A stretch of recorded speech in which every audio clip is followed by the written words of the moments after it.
Hello, everyone. My name is Katia Figueiredo, and I'm happy to welcome you today to one of the Innovire Open Market Consultation events. Today, the Hospital Universitario del Sureste takes center stage with its challenge called PREPLEX. We are going to start this session with a warm welcome from Bertrand Vert, setting the stage for an exciting hour of innovation exploration. And then you will gain insights into the Innovire program, the driving force powered by the European Innovation Council that fuels organizational growth. And then Adrián García Romero from Hospital Universitario del Sureste will present a pressing challenge that requires an innovation solution. So obviously, as an open market consultation event, the attendees, so you are more than welcome to engage with the speakers with the Q&A section of this event. And there are two ways that you will be able to use to participate. You can either raise your hand, and we will give you the ability to unmute yourself when we get to this Q&A part, or if you prefer, you can use the Q&A box to write your questions, your comments, your remarks. One final practicality: this event is being recorded for dissemination purposes in the scope of the Innovire program. So without any further ado, I would like to introduce Bertrand Vert from the European Innovation Council to share a few words about today's event. Thanks a lot, Katia, and good afternoon or good morning or good afternoon, everyone. In a minute, we'll see the colleagues from the Madrid Universitario Hospital that will appear and present you their challenge, actually. And so before that, I'm Bertrand Wert. I'm working for the European Innovation Council. I'm talking here from Brussels.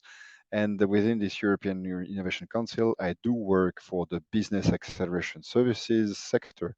In other words, it means that the EIC is supporting very innovative SMEs and startups coming from all around Europe in any sector. But they are very much present in the healthcare sector and IT sector too. We have currently more than 5,000 of these companies in our program. We are financing them, giving them grants to develop their innovative solutions, but also taking equity or taking responsibilities within the companies, taking share in these companies for supporting their development. And my role in this is, or the role of this program Innovire, is to support these companies further than giving them money or investing in them, is to support them to find investors or to find here clients, potential clients that would like to buy their innovative solutions. So that's the aim of this Innovire and today's open market consultation. It is to get both sides close to each other and to work together to co-create, to develop new solutions. In one side, our companies or any SMEs from all around Europe, startups, and on the other side, buyers, public buyers like today or private buyers. Just to mention that for us, European Innovation Council, but for European Commission as a whole, innovation procurement is key actually in supporting research and notably innovation in Europe. Why this is key? This is key because it represents a huge amount of money, actually, huge budgets. Just talking about public procurement, it represents up to 3,000 trillion euro a year, actually. It's something like 15% of the European GDP, 15%. These share 15% represent the public procurement in any sector. And so we can imagine if we succeed to direct part of these procurement towards more innovative solutions, it will help actually. It will help both the companies that receive these new clients, and on one side, and on the other side, it will also support the buyers, public buyers, to get more innovative solutions, better fitting to their needs of their clients, patients, citizens, and also in some cases to go for more greener solution, more sustainable solutions, all this. So again, I will stop here, but we are very proud to support this program of innovation procurement, the InnoBuyer, where we try to support co-creation. And just to finally say that in addition to today's open market consultation, we will have actually 10 more of these open market consultations. So guys, stay tuned. Let's concentrate on today's presentation and the dialogue consultation that we will have. So the floor is back to you, Katja. Thank you, Bertrand. Let me just add a few more notes about InnoBuyer before we move to the challenge presentation. So InnoBuyer, it's a project funded by the European Commission, as Bertrand was saying, via the European Innovation Council. And this 3-year project is being implemented by 3 organizations, so F6F, CIVITA, and TIC Biomed. And in a nutshell, what is InnoBuyer? InnoBuyer brings together public or private organizations that we call challengers with innovative SMEs that we call solvers, and jointly they co-create innovative solutions. InnoBuyer does this in 4 sequential steps. So InnoBuyer helps organizations to first identify and describe innovation needs, then find and connect them with innovation suppliers. Together, they co-create pilots. And InnoBuyer also offers legal support for their organizations to prepare a tender to purchase the co-created solutions. As you can see, there is funding and support associated to each one of these 4 actions. Up until now, we have been working with a selection of 15 challengers, supporting them to improve the description of their unmet innovation need. And we are currently in the second phase of the program, where we are helping the challengers connect with innovation suppliers via activities like this open market consultation event. Innovation providers, so the solvers, will be able to propose solutions to the InnoBuyer challengers by applying for a call for solvers that will be launched this month of October.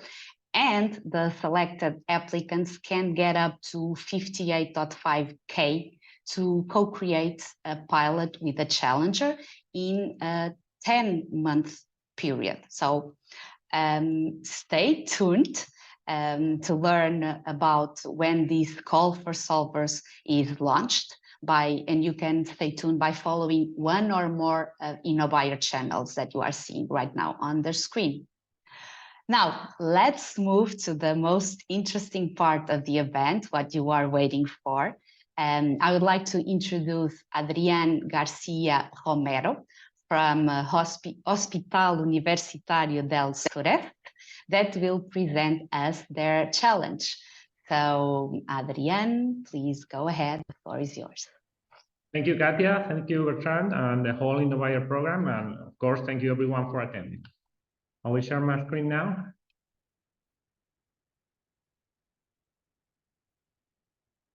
Here it is. Can you use presenter mode, please, Adrián? Yeah, okay. Perfect now. Thank you. It's just no. a delay. Okay. Okay. Thank you, Katja. Thank you everyone for attending. I'm talking to you on behalf of Hospital Universitario del Sureste, which is a public hospital in Madrid Autonomous Community in Spain, which we provide primary and secondary healthcare for around 200,000 people. A little bit about ourselves, who we are and what we need. We are a team specialized in hospital operations, and we have a technical background also, and we want to boost the efficiency in resource allocation in the outpatient department. The outpatient department is a subsection of the hospital where many different actors request for bookings. They actually are booking for time in a specific healthcare resource and for specific healthcare services. How we do organize that? We take the real world resources and we create a virtual resource that condenses everything that the patient needs. For instance, if a patient needs an ultrasound scanner, they are actually booking for time with a doctor, a room, and the scanner itself. The virtual resource combines everything and provides that specific service, the ultrasound scanner, but also can provide like first consultations and successive consultations, for example. How we organize that further into? We create schedules for every virtual resource. Every virtual resource has a catalog of healthcare resources that it can provide, and we have to create slots for every one of them. It's very important to state that these slots are predefined. Why so? Because we want to avoid a pure first in, first out scheme. Some healthcare services require a specific timing, and we don't want to provide a first in, first out, so we can manage better the supply and the demand. Here, for example, is an example of a situation in which supply and demand are well adjusted. We have every slot filled in the short term, and we have slots available for urgent services in the midterm, and everything runs smoothly. Here, with the exact same of appointments, we can see a situation that is less than ideal because the urgent services don't have any slots available, and some other slots can go to waste if they are not filled in the short term. How will we do that? We create that in advance with a window of about 1 and 2 years, and we define the exact balance between the services. What is the problem that we are facing? That we are facing poor planning because the schedules are defined based on experience of the clinical staff, not real world data, and the balance is not well adjusted. And the system has poor flexibility because the 1 or 2 year window is very large. We have defined, we have studied the demand, and we can expect that if we can reduce the window to 1 to 3 months, we can adjust better to changing situations. So what do we need to, what are the main objectives of our challenge? We have to, 1, determine the predicted demand for the following months using historical data, and 2nd, creating an optimal schedule based on that specific demand. What are we asking for? We would like a model that could simulate the real world scenario, and we could rerun simulations cheaply and frequently to adjust the demand to changing situations and the fluctuations that occurs during the year. That's a scheme of how our tool would work once it's in production. It takes an analysis phase in which we analyze the historical data, calculate the expected demand, and then using that data, we define the schedules and go to a continuous improvement phase in which we measure and control, detect the improvements, and start all over again. Our solution requirements, these are very important. We're asking for a model. We don't want a productive system. The model should ingest historical data from the system, of the hospital information system that has around 10 years of data available. The solution would be able to validate success against itself and against the real situation on demand. We would like to be able to import the current clinical resources in order to improve its efficiency. And we should be able to introduce constraints in the resources, mainly basically based on their availability. After processing all the data, the solution should provide a weekly schedule for each virtual resources, specifying the slots they have and which is the balance between the healthcare services. The pilot scope, we are thinking about taking an iterative approach. We will start with one medical specialty. The first one would be dermatology because it has very few interactions and it could be used as a proof of concept. Then we will move on to otolaryngology, which have some restriction based on its surgical activity. And once that's tested and validated, we would add radiology to the mix, because there are interactions between 2 or more medical services in some cases, and radiology introduces a lot of them. That's a tentative planification for a 10-month period for the project. We think that this is achievable, but as it is an iterative approach, if, for instance, we're taking delays in the first service, we could move on and maybe skip the last one or adjust it accordingly. The pilot conditions. This is a low-risk project for four main reasons. The ethical ones, we are not using personal data, so we don't have to seek for approval for the patient or whatever. So the anonymization will be provided by us. We have access to every system, so the ethical risks are reduced. In the legal and regulatory aspects, the same. As we don't have any personal data whatsoever, only standard GDPR regulations will apply. We don't have to ask for any improved level of security, just the regular one. For the technological part, it's very important to state that we would be able to provide all the data through one single interface. So any integration task or any data modeling task, we'll be able to provide it with no problem. For reference, this one a data model that we have created that answers every question that the model should ask during the project. Any modifications, of course, we have two data engineers in the team, so any modifications would be able to be online, so there will be no problem about that. About the KPIs, we're trying to measure them in two main fields. One, the improvement over the manual scheduling that the clinical staff are performing right now. And once that is validated, we can try to adapt the result to the real world scenario and see how close the algorithm is to the perfect schedule in retrospective. Here it is an example. You can see in the table on the left a balance of resources for one single specialty and the estimated manual demand performed for the year 2022.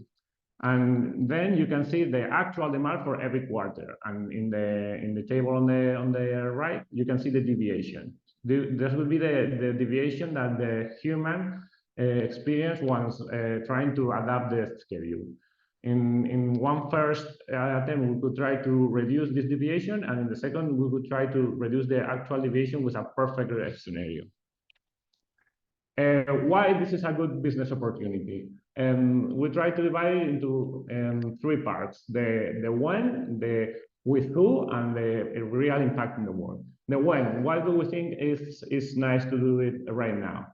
In recent years, there has been a lot of using of technical solutions to improve the healthcare environment. But almost every one of them is related to clinical data, which have their own risk, and the patients. Sorry, I'm starting again this slide. The clinical data is. Sorry, I'm starting again. Why is it a good moment to do that in the present? In healthcare environments, there are clinical data and management data.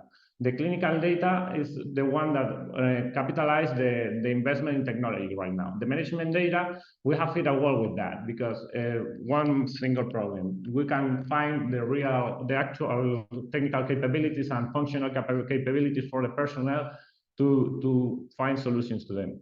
We think that right now we are the perfect team with your cooperation to solve problems with the management data in healthcare. And finally, we have this solution have a very good impact in Europe.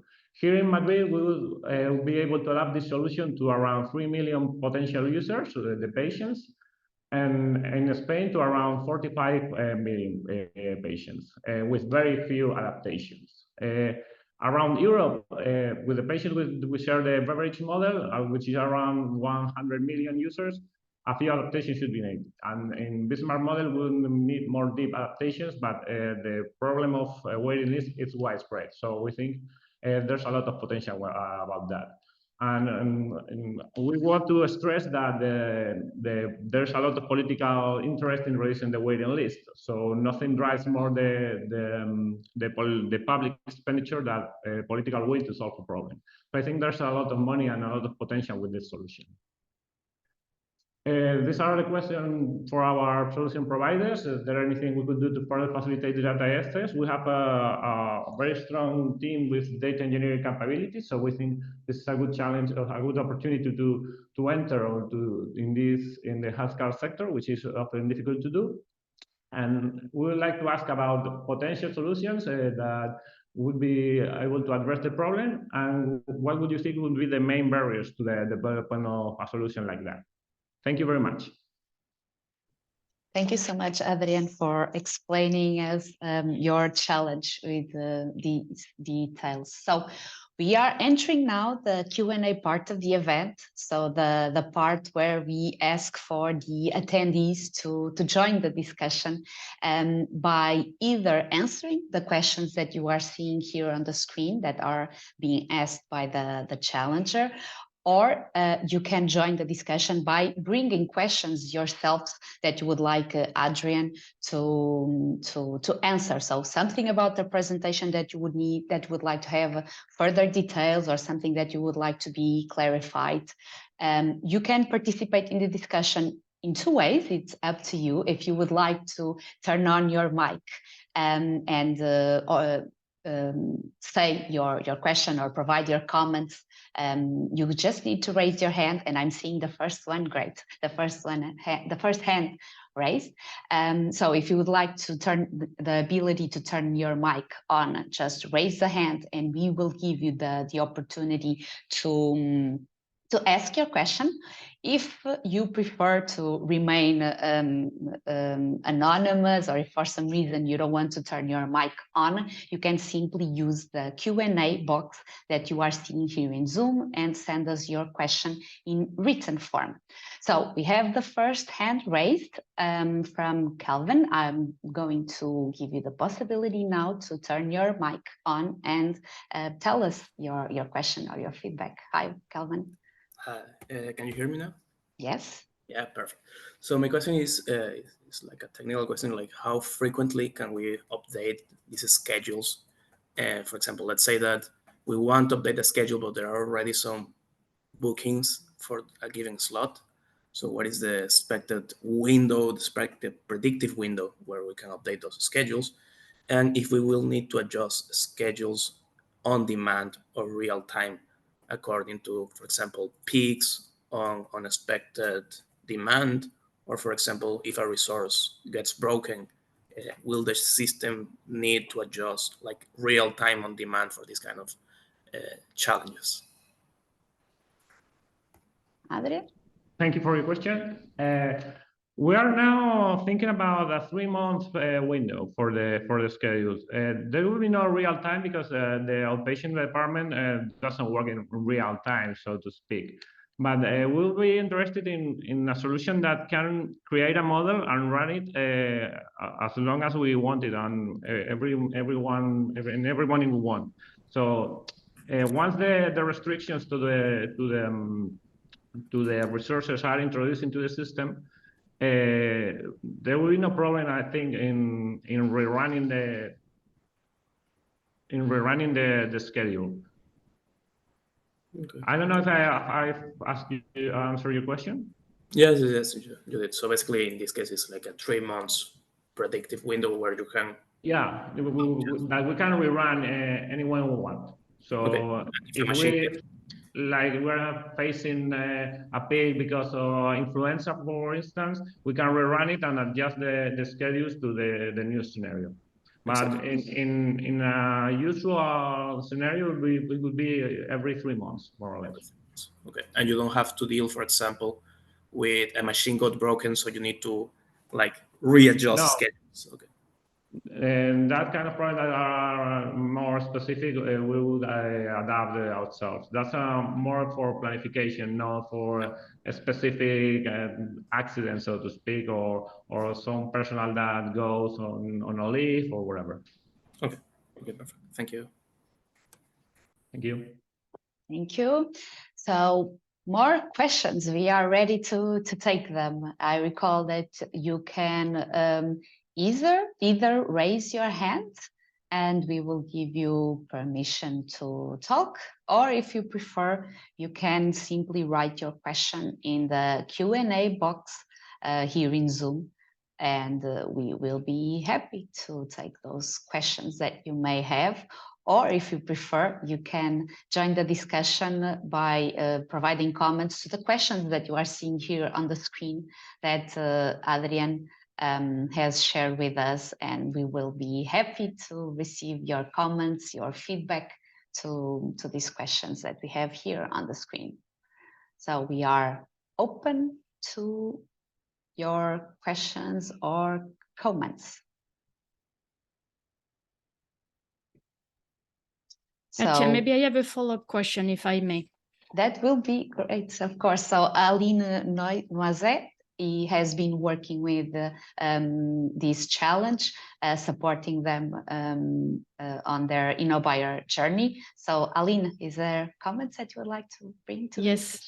Maybe like Adrian, a follow-up question to what the question we just had now. So right now you're looking for a model. Can we imagine that a few years down the line, you would actually, it won't be a model, but that's what would be used to manage the appointments and the supply and demand? Yeah, that would be a perfect scenario.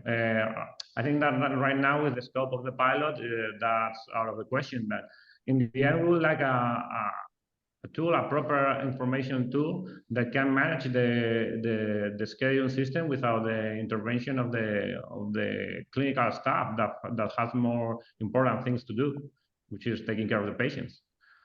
That's a pure administrative task that right now ends up it's a burden for the clinical staff to manage this expected demand, and they are doing so basically using their intuition. And we would like to move on to a system that we can make a tool to provide the solution and not the clinical staff, because the solution can make the calculation faster, of course, but that can take into account a lot of data and historical data that I can think that they are the key to crack this specific nut. Thank you. Thank you. Thank you. So we have another hand raised. So I'm going to give the possibility to talk and share question or comments. Perfect. Okay, thank you. So it's me again, Calvin here. So I have a doubt here.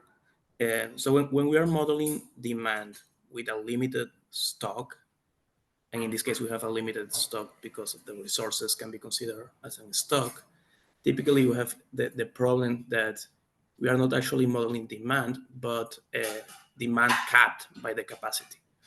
Mm-hmm.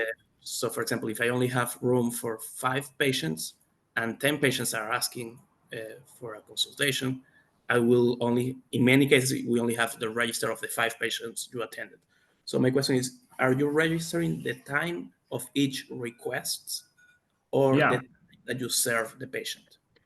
We are registering the time of every request, and we're registering indeed many times. The time that when the doctor wishes to see the patient, if the patients have any specific date restrictions, so we would take that and all of that into account. So the model there are many possible outcomes. If there is enough supply to answer for all the requests, that would be perfect. So everything has an appointment and no problem whatsoever. But it could be the case that we will have more requests than slots. So the system should provide, and I've mentioned that, should provide a way to introduce restrictions in the resources. So there are some healthcare services that are more, which can delay the patients a little more.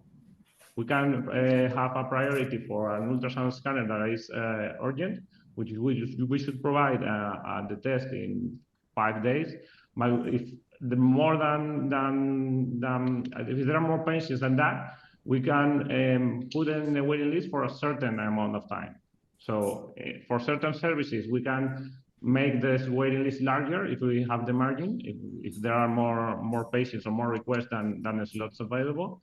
But for other services, that is not possible. So the system should be able to balance that. So they should increase the waiting list in the services that we prefer to the waiting list to be increased. Perfect. And do you have data about no-shows, like when somebody asks for a request but they don't appear at the? Yeah, that's something that it was in the first version of the challenge, but we finally left it out because we think that we would introduce a lot of restrictions. But yeah, we have about a lot of data about the no-shows, and we think that there's a potential improvement in that too, because if we know that 15% of our patients will miss their appointment, we should be able to utilize that to maybe overload the schedules in some way. But that has to be very carefully, because we don't want to work at 120% all the time. Yeah, for sure. But we have data, and we're providing it in our data model. So if the solver can address that too, that will be perfect. Yes. Yeah. Thank you. Thank you. Thank you, Calvin, for the great questions. So, do we have more questions? And I recall that you can either raise your hand, and we'll give you the possibility to turn your mic, or you can simply use the Q&A box here in Zoom to write your question or to send us your feedbacks, your thoughts about what you are hearing. We have a new question that came in written form, so I'm going to read it. In terms of IP, are you looking to own the algorithm at the end of the pilot phase, or a licensing deal would suit you as well? Well, I think that would be more with the Innovator program itself. We have no problem in a licensing deal. I think that the co-creation states that something has to be shared in that case, but we don't want to own it, so to speak, or completely own it. I think the Innovator program says that this is a co-creation, and we have to sign an agreement between the two parts. So we will be able to discuss it further down the line. We don't want to own the whole solution or algorithm model or whatever. As Adrian was saying, in the Innovator program, so when we launch the call for solvers that is expected to be launched this month of October, we will release the guidelines for applicants. So with all the information that potential solvers need to know about the program, what to expect from the program. So all the rules of the game, let's call it like that. And yes, the selected applicants will of course be invited to sign a co-creation agreement. So all the rules will be laid down right from the beginning so that no surprises arise.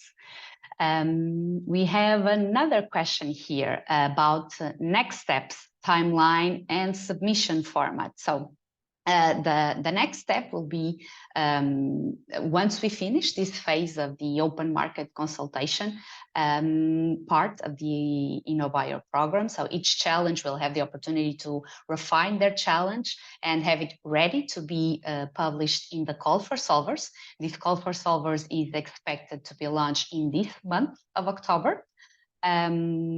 The best solvers for each challenge will be selected to join the program. And then the pilot, the co-creation pilot, is expected to last 10 months.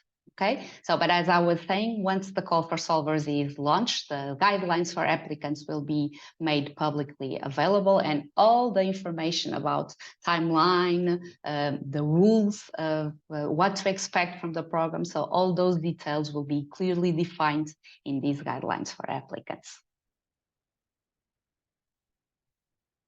Do we have more questions or comments? Let me maybe just remember you that the session is being recorded, so it will be made available after the event in case you would like to rewatch it. And the discussion won't end by the end of this event. So if you are seeing now this recording, or if you attended the event but you have a question that only arrived later, the discussion isn't over. So the event page that you use to register at F6F, the registration page that you use to be here in this event, has a section called discussion, and this section is open to everyone. So if you have something that you would like to ask, you can later on use this section to send us your questions. I can see that Bertrand, you turn your camera on. Would you like to add something to the discussion? Yeah, no, I just wanted to thanks again, actually, Aline and Adrian and the whole team from the hospital for sharing all these insights and for coming to InnoBuyer with such a very interesting challenge. So thank you again, and it was quite vivid exchanges that we had today. And as you said, we can continue on the platform. And I wish all the very best to the future co-creation process.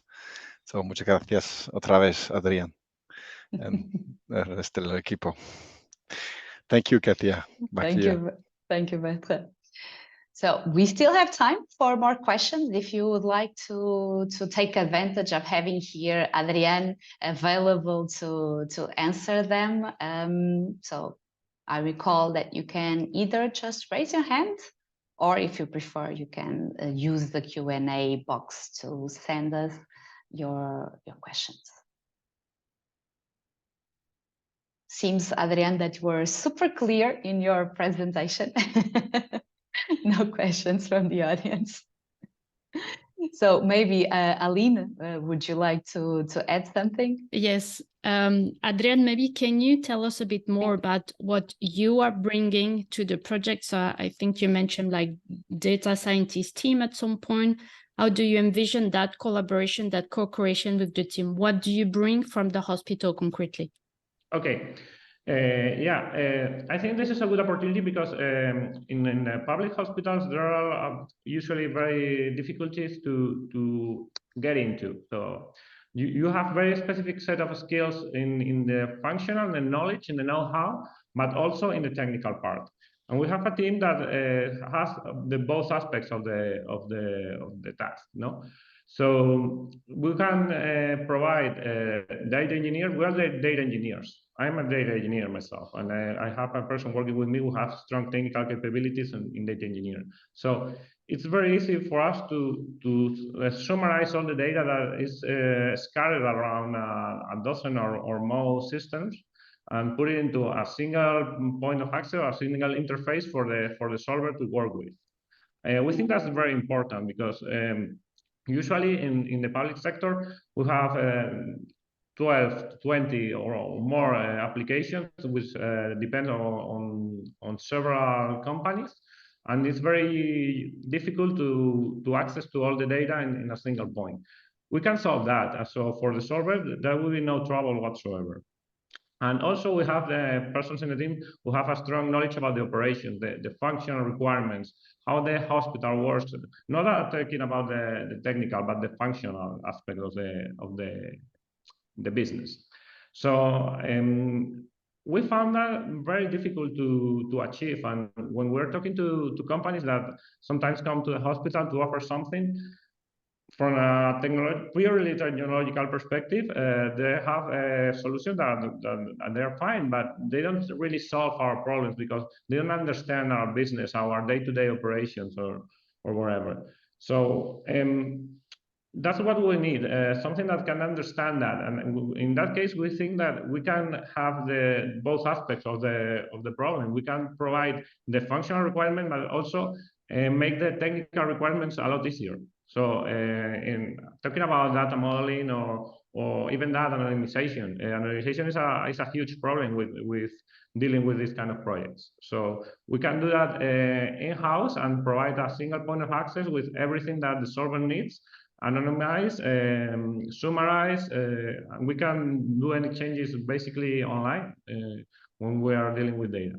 So I think that's one of the strong points and a very good opportunity to get into the healthcare system. If you have a company that wishes to enter the healthcare business, I think we're the perfect partner right now, because we can provide a lot of insight about the daily operation of an patient, or even the other departments of the hospital that has restrictions related to the outpatient department. Thank you, Adrian. No problem. So let's check. Do we have some more questions that you would like to see answered now? If not, we will just proceed to the end of the session. I don't see any hand raised or any question. No, I think everything is super clear. So let me thank you, Adrian, and thank you, Aline, for helping clarifying questions, for joining the discussion. I'm now going to proceed. So we are now reaching the end of this session. So I would like, of course, to thank all the attendees who have joined us here today. And of course, thank the challenge who has been presenting their challenge.